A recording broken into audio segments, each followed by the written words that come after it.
So hello everyone, welcome to our online learning platform SP lesson competitive exam. So बच्चों, हमारी series चल रही है जिसमें हम आज डिस्कस करेंगे जेई मेन 2021 जो 20/7 को पेपर हुआ है बच्चों, शिफ्ट 1 का जो मेमोरी बेस्ड था बच्चों, उसके फिजिक्स पेपर के बारे में डिस्कस करेंगे। अगर आप इस चैनल पर नए हैं बच्चों तो प्लीज़ इसको लाइक, सब्सक्राइब और शेयर कीजिएगा। सो स्टार्ट करते हैं क्वेश्चन नंबर 1 से। So question number 1 is that a deuteron and alpha particle both enter in a region of magnetic field perpendicular to its same kinetic energy. आपको बताना है radius का ratio कितना होगा। तो बच्चों, रेडियस का जो फॉर्मूला होता है वो होता है mv/qb, और आप इसको काइनेटिक एनर्जी की फॉर्म में लिखोगे तो आप लिखोगे √2m kinetic energy divided by qb। Okay, अब आपको कह रहा है काइनेटिक एनर्जी सेम है बच्चों और सब मैग्नेटिक फील्ड सेम दे रखा है बच्चों, और 2 तो बचपन से कांस्टेंट है, तो r जो है वो डायरेक्टली प्रोपोर्शनल हो जाएगा √m/q के। ओके, तो मास ऑफ अल्फा जो होता है बच्चों वो होता है 2 times of mass of deuteron, और चार्ज ऑफ अल्फा जो होता है बच्चों वो होता है 2 times of charge of deuteron के। ओके, तो अगर आप इसका रेशियो लोगे बच्चों तो radius of deuteron divided by radius of alpha which is equal to root of mass of deuteron divided by charge of deuteron multiplied by 2 into charge of deuteron divided by root of 2 into mass of deuteron. तो आप cancel out करोगे तो बच्चों आपके पास क्या ratio आ जाएगा, √2:1। Means option number 3 is the correct answer. Go through the next question. ये given arrangement they रखा बच्चों, आपको स्प्रिंग कांस्टेंट दे रखा है 100 के इक्वल टू दे रखा है 100 न्यूटन पर मीटर। ओके, और इसको कंप्रेस किया आपने 0.5 मीटर से। हाइट दे रखी है आपको 2 मीटर। ये रही बच्चों, ए basket is placed at a distance d so that the after projection ball will fall in the basket. इस बास्केट में जाके बॉल गिरेगी। आपको मैक्सिमम डिस्टेंस बताना है d का, अगर बॉल का मास 100 ग्राम हो।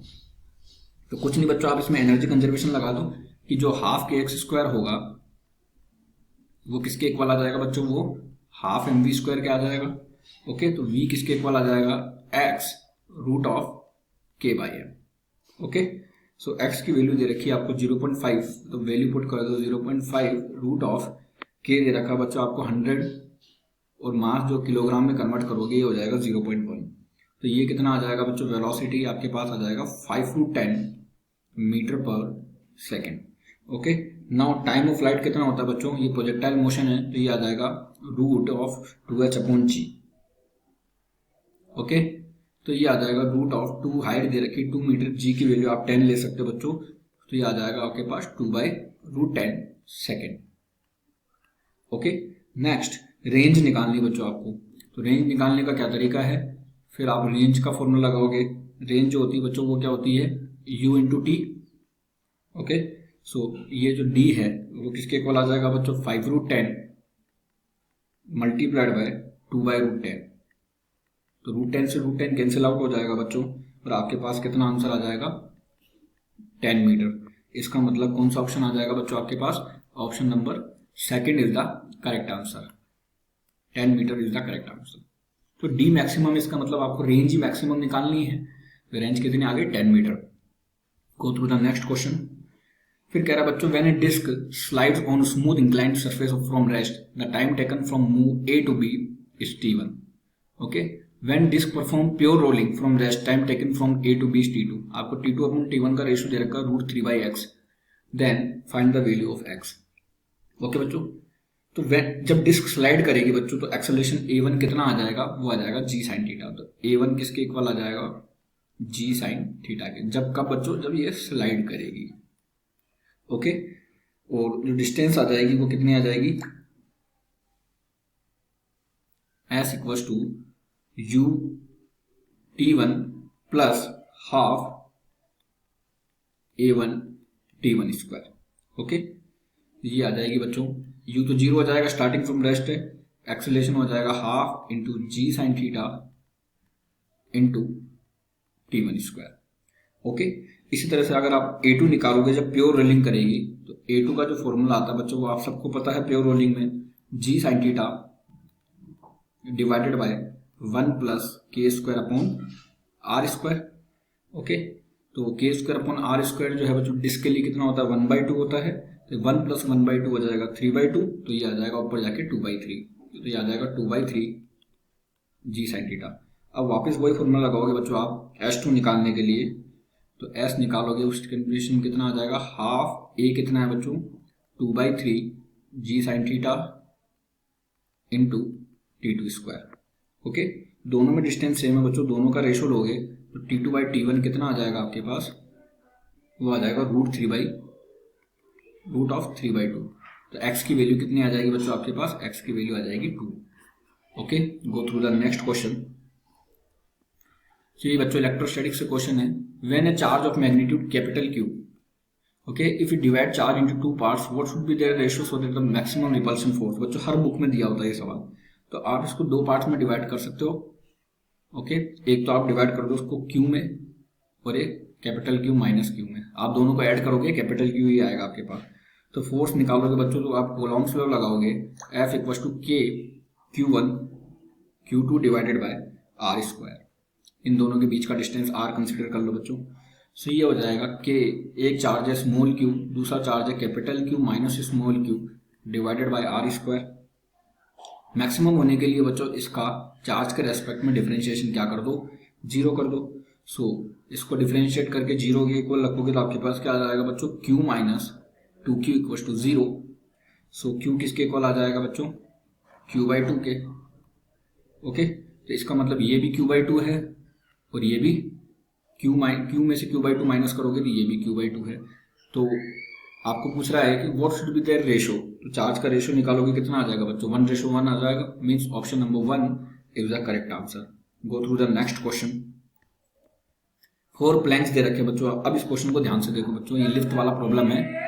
लिफ्ट वाले प्रॉब्लम में देखो आप 20 20 20 और 10, ये टोटल कितना हो गया बच्चों 70 kg हो गया, तो आप इसको एक 70 kg का ब्लॉक मान लो।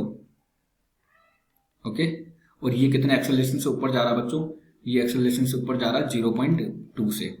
ओके, अब इसका ये यहाँ पे लग रहा होगा बच्चों 70 G और यहाँ पर इसका नॉर्मल रिएक्शन। आपको बताना नॉर्मल रिएक्शन अप्लाइड कितना होगा 10 kg वाले ब्लॉक पर। तो आप देखोगे बच्चों इसमें अगर इक्वेशन लगाओगे n-70 which is equal to m है मतलब 70 × 0.2, तो ये हो जाएगा n = 70 G + 0.2। ओके, तो n कितना आ जाएगा बच्चों आपके पास 700, मीन्स कौन सा ऑप्शन आ गया, option number 2 is the correct answer. Go through the next question. फिर बच्चों थर्मोडायनेमिक्स का सवाल है, पीवी कर्व दे रखा, आपको हीट टेकन बताना है कितना होगा। तो डेल्टा Q किसके इक्वल होता है बच्चों, डेल्टा U + W के। ओके, W क्या है बच्चों, area enclose by the curve, ये पीवी कर्व दे रखा आपको, इसका एरिया निकाल दो। तो डेल्टा Q किसके इक्वल आ जाएगा बच्चों, वो आ जाएगा आपके पास, वो आ जाएगा पाई × AB। ओके, सो ये हो जाएगा आपके पास टोटल डेल्टा Q = हो जाएगा 40 - 20 डिवाइडेड बाय 2 × 10⁻³ इसमें आपको मल्टीप्लाई करना है बच्चों, ये आ जाएगा 40 - 20 डिवाइडेड बाय 2 × 10⁻³ आप इसको सॉल्व करोगे बच्चों आपके पास आ जाएगा 100 पाई जूल, मीन्स कौन सा ऑप्शन आ जाएगा, option number 4 is the correct answer. Go through the next question. A butterfly is flying in north east, तो बच्चों ये कुछ इस तरह से जाएगा, अगर आप इसको ग्राफ में शो करोगे तो ये आ जाएगा 4th और ये भी 4 आ जाएगा, तभी तो रिजल्टेंट 4√2 आएगा बच्चों आपके पास। Metre with respect to wind, इसका मतलब विंड किस तरफ आ रही है बच्चों, ये यूं आ रही है और इसकी जो वेलोसिटी दे रखी है वो 1 मीटर/सेकंड दे रखी है, ये 1 मीटर/सेकंड। ओके, तो आपको बताना displacement of butterfly in 3 second. Displacement क्या लिखोगे बच्चों, v with respect to g × t। तो ये कितना हो गया बच्चों 4i + 4j माइनस, आप इसको लिख लो बच्चों 4i + 4j plus -j × 3 second, ये आपको पूछा बच्चों। ये कितना हो जाएगा बच्चों, प्लस माइनस माइनस हो गया तो 4i + 3j बच गया ये, और 4 और 3 का जो रिजल्टेंट आएगा वो कितना आ जाएगा बच्चों 5, और 5 × 3 को मल्टीप्लाई करोगे कितना आ जाएगा 15 metre, means option number second is the correct answer. Go through the next question. In the given circuit find the current passing through the 6 ohm resistance. अब बच्चों इसको नोडल एनालिसिस से करोगे तो सबसे ज़्यादा बेस्ट है. देखो ये 160 वोल्ट की बैटरी है, तो यहाँ पर ये 0 हो गया और ये यहाँ पर 160 हो गया. ओके, यहाँ पर ये 0 हो गया बच्चों, कोई भी नहीं है, और यहाँ पर है तो अपन इसको x मान लेते हैं.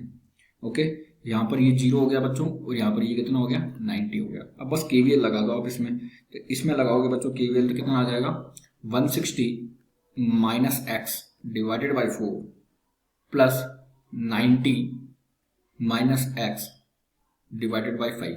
पहले यहाँ पर लगाया बच्चों, फिर यहाँ पर लगाया 90 minus x divided by 5 plus 0 minus x divided by 6 equal to 0. यहाँ से x की वैल्यू निकालोगे बच्चों कितनी आ जाएगी, वो आ जाएगी 94.05. आप इसको सॉल्व कर लेना बच्चों. अब करंट बताना I3 में, आपको बतानी है कि करंट जो होगी वो कितनी होगी, मतलब इस वाले में करंट बतानी है. तो आपके पास x आ गया तो I3 कितनी आ जाएगी बच्चों, x/6 आ जाएगी आपके पास. ओके, तो इसमें अगर आप 6 का डिवाइड करोगे तो ये अप्रोक्सीमेटली 15 पॉइंट समथिंग आ रहा है. मतलब option number 1 is the correct answer. Go through the next question. फिर कह रहा है बच्चों ये यूनिफॉर्म रोड दे रखी है मॉड्यूलस के लिए. इसका यह मॉड्यूलस y दे रखा है, स्ट्रेच करा आपने 2 टेंशन से T1 और T2. रोड का एक्सप्रेशन हुआ L1 और L2. आपको इनिशियल लेंथ बतानी है बच्चों. काफी फेमस सवाल है, हर बुक में मिल जाएगा आपको ये. तो अगर आप स्ट्रेस निकालोगे T/A, वो किसके इक्वल आ जाएगा बच्चा पार्टी, y डेल्टा L/L के.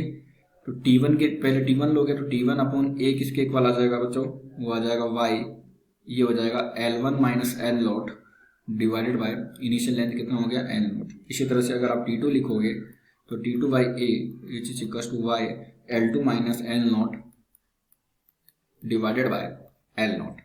ओके, दोनों का रेशो लेके आप आसानी से बच्चों निकाल सकते हो L नॉट की वैल्यू. आपके पास कौन सा ऑप्शन आ जाएगा बच्चों, option number 3 L1 T2 minus L2 T1. इन दोनों को सोल्व करना बच्चों, आपके पास आंसर आ जाएगा. गो थ्रू द नेक्स्ट क्वेश्चन. फिर बच्चों ये वेक्टर का सवाल है. A डॉट B जो दे रखा है आपको वो A क्रॉस B के इक्वल दे रखा है. ओके, मतलब AB कॉस थीटा जो है वो मैं कहूँ डायरेक्टली किसके इक्वल दे रखा है, AB साइन थीटा के. ओके, तो टेन थीटा के ये टेन थीटा कितना आ जाएगा बच्चों आपके पास 1 आ जाएगा. मतलब थीटा कितना आ गया 45 डिग्री आ गया. अब बस A माइनस बी निकालना है. तो वो कितना होता है बच्चों, A square plus B square minus 2AB cos 45 की वैल्यू बच्चों 1/√2. तो ये आ जाएगा A square plus B square minus √2AB. ये कौन सा ऑप्शन दे रखा बच्चों, option number 1 is the correct answer. Go through the next question.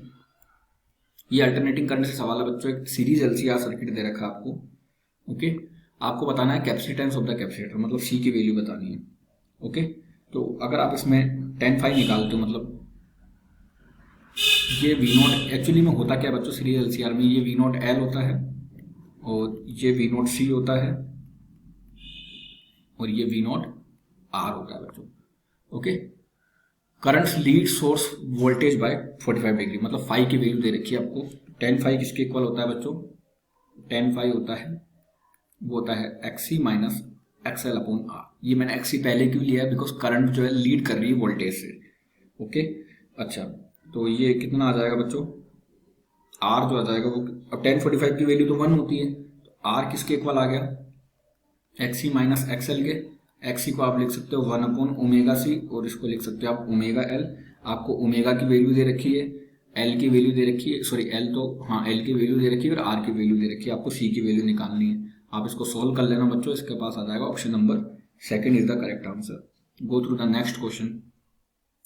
A radioactive material having the number of active nuclei N is decaying to process. One of half life दे रखी है, मतलब X जो है 2 parts में जा रहा है बच्चों. एक की हाफ लाइफ दे रखी है आपको 1400 और दूसरे की हाफ लाइफ दे रखी है आपको 700, मतलब इसको B कंसिडर कर लो. तो आपको बताना है बच्चों after how much time number of active nuclear will be N/3. मतलब लिमिट लगा दो आप, इसको इंटीग्रेशन से सोल्व करोगे सबसे अच्छा है बच्चों. माइनस D N/dt, ये किसका बच्चों X का, वो किसके इक्वल हो जाएगा minus of plus of λ1 NX1 plus λ2 NX2. Okay, NX1 और NX2 दोनों बराबर है बच्चों, तो आप इसकी लिमिट लगा दोगे। ये आपने इसकी लिमिट पुट कर दी n से n/3। इसको सोल्व कर लेना बच्चों, आगे आपके पास कितना आंसर आ जाएगा, option number second will be correct answer. सबकी वैल्यू पुट कर देना आप हाफ लाइफ की फॉर्म में, बिकॉज हाफ लाइफ क्या होता है बच्चों, टी हाफ जो होता है वो होता है L//λ, तो लेमडा की वैल्यू आ जाएगी L//1 निकालोगे तो यहाँ पर टी हाफ 1 का आ जाएगा, दूसरा निकालोगे तो टी हाफ 2 का आ जाएगा। तो ये 740 ईयर आपका ऑप्शन नंबर सेकंड आंसर आ जाएगा। गो थ्रू द नेक्स्ट क्वेश्चन। ये जेनर डायोड का सवाल है बच्चों। इन द गिवन सर्किट आपको बताना है find the current I passing through the zener diode, है ना, मतलब ये I2 की वैल्यू बतानी है आपको कितनी होगी। सबसे पहले यहाँ से टोटल करंट आई कंसिडर करो बच्चों, इस आई की वैल्यू निकालो। आई की वैल्यू कैसे निकलेगी बच्चों, ये 500 में से 30 माइनस होगा, डिवाइडेड बाय 1000 हो जाएगा, तो ये हो जाएगा 470 डिवाइडेड बाय 1000, तो ये आ गया 0.47 एम्पीयर। ये आपके पास टोटल करंट आ गई। अब आपको निकालनी है इसमें से करंट, तो आई डैश कितना हो जाएगा बच्चों, वो आ जाएगा 30 डिवाइड बाय टोटल रेजिस्टेंस कितना 2000। ओके, इसका मतलब ये आ गया 0.015। अब जब जेनो डायोड में से करंट निकालोगे तो इसको इसमें से माइनस कर दोगे, तो इसको इसमें से माइनस करोगे तो बच्चों कितना आ जाएगा आपके पास 0.445 means option number 1 is the correct answer. Go through the next question. Wave number दे रखा बच्चों आपको, emission spectrum hydrogen will be 8/9 times of Rydberg constant. आपको इलेक्ट्रॉन जंप बताना है कितने में से जाएगा। तो न्यू बार किसके इक्वल होता है बच्चों, डायरेक्टली फॉर्मूला यूज करोगे RZ² 1/n lower minus 1/n higher का स्क्वायर। ये फॉर्मूला यूज करते हो बच्चों। अगर आप n लोअर की जगह 1 रख दोगे और n हाइयर की जगह बच्चों आप 3 रख दोगे तो आपके पास सेम रिजल्ट आ जाएगा। न्यू बार जो हो जाएगा वो आ जाएगा 8/9R। आप सबकी वैल्यू पुट कर करके भी देख सकते हो, नहीं तो रिजल्ट भी निकाल सकते हो। आपको वैल्यू दे ही रखी तो वैल्यू पुट कर लो ऑप्शन से, means option number 3 is the correct answer. Go through the next question. A vehicle moving with velocity v and releasing sound frequency दे रखी है आपको 400 Hz, listening the reflected sound to from a frequency 500 Hz, find the vehicle velocity दे रखनी है आपको कितनी होगी। तो बच्चों डायरेक्टली फॉर्मूला यूज कर सकते हो आप इसमें। इसका एक डायरेक्टली फॉर्मूला भी है माउंटेन वाला या वॉल वाला, कि F डबल डैश जो आता है वो किसके इक्वल आता है, VS plus V divided by VS minus V multiplied by F0। अब देखो F डबल डैश कितनी दे रखी है आपको, ये दे रखी है 500। ओके, ये आपको पता है 330 plus V divided by 330 minus V, और ये दे रखी है आपको 400 नेचुरल फ्रीक्वेंसी जो है। ओके, यहां से V की वैल्यू आप निकालोगे कितनी आएगी बच्चों 36.67, मतलब option number 1 is the correct answer. Go through the next question. देखो बच्चों ये इलेक्ट्रोस्टैटिक्स या करंट इलेक्ट्रिसिटी दोनों से मैच सवाल है, हालांकि करंट इलेक्ट्रिसिटी का ही सवाल है। जे किसके इक्वल होता है बच्चों, वो होता है सिग्मा ई के। ओके, या जे को आप लिख सकते हो I/A, which is equal sigma को लिख सकते हो 1/ρ। ओके, तो ई किसके इक्वल आ जाएगा बच्चों वो आ जाएगा ρI/एरिया, जो कि यहाँ पर कितना है इंटू, अब यहाँ पर बच्चों ये कितना आ जाएगा A/cos60 आ जाएगा। A/cos थीटा है इफेक्टिव एरिया, तो ये A/cos थीटा करोगे तो ये cos थीटा ऊपर चला जाएगा। यहाँ से उसकी वैल्यू पुट कर देना बच्चों। आपके सबकी वैल्यू दे रखी है, ई की रो की वैल्यू दे रखी है, आई की वैल्यू दे रखी है, एरिया दे रखा है, थीटा दे रखा है बच्चों 60 डिग्री। तो सबकी वैल्यू पुट करोगे आपके पास आंसर कितना आ जाएगा 0.367, मतलब option number 2 will be correct answer. Go through the next question. 4 मोल दे रखे बच्चों, नंबर ऑफ मोल दे रखा आपको 4, 0 डिग्री सेल्सियस से 50 डिग्री सेल्सियस में जा रहा, मतलब डेल्टा टी कितना आ गया 50 आ गया। CV कितना है बच्चों, कौन सी गैस है, डायोटोमिक गैस है बच्चों 5R/2। वर्क डन दे रखा आपको 0, आपको हीट सप्लाई बतानी है। तो डेल्टा क्यू किसके इक्वल हो जाएगा बच्चों, डेल्टा यू के। डेल्टा यू कितना होता है बच्चों NCV डेल्टा टी। एन की वैल्यू दे रखी, CV की वैल्यू दे रखी, डेल्टा टी की वैल्यू दे, सबको पुट करो बच्चों आपके पास आंसर आएगा 500R। तो काफी इजी सवाल आए हैं, कोई बड़ी बात नहीं है बच्चों इसमें। Okay, next. एक car is moving on a bank rough road, the mass of car दे रखा है इतना, एंगल बैंक दे रखा है इतना, और म्यूएस दे रखा है इतना। नॉर्मल रिएक्शन बताना बच्चों। नॉर्मल रिएक्शन का डायरेक्ट फंडा होता है बच्चों, मैं आपको बताऊं कि n minus mg cos theta divided by mg sin theta plus of mu S into N which is equal to tan theta. Okay, यहाँ पे थीटा की वैल्यू दे रखी है, यहाँ 30 डिग्री पुट करो, यहाँ 30 डिग्री पुट करो, यहाँ 30 डिग्री पुट करो बच्चों। सारा मास भी दे रखा है, जी आपको पता है 10 होता है, म्यू एस की वैल्यू दे रखी है, नॉर्मल रिएक्शन निकालना है, नॉर्मल रिएक्शन निकालना है। तो यहाँ से नॉर्मल रिएक्शन की वैल्यू निकालोगे बच्चों, कितनी आ जाएगी आपके पास, 10,000 के लगभग आ जाएगी। ओके, सो आई होप आपको ये वीडियो अच्छा लगा होगा बच्चों। तो और भी क्वेश्चन आपको चाहिए तो मुझे कमेंट बॉक्स में बता दीजिएगा। Thank you.